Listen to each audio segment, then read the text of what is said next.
Has any of your fatherhood prep come in handy? Oh, I mean, I've been given so many options, you know? You gripe water, use a dark light, you know, no, none of it. I've been... the best thing I got was this little, it's like a little, kind of looks like a little circus tent, a little baby circus tent. And you just take it and you put it on his little wiener when you change him. Because the dude peed on me like 40 times. Yeah. And they think it's the funniest thing, man. That little thing is not going to...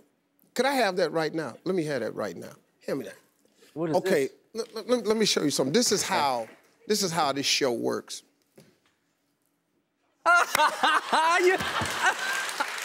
you actually have it. Yeah, man.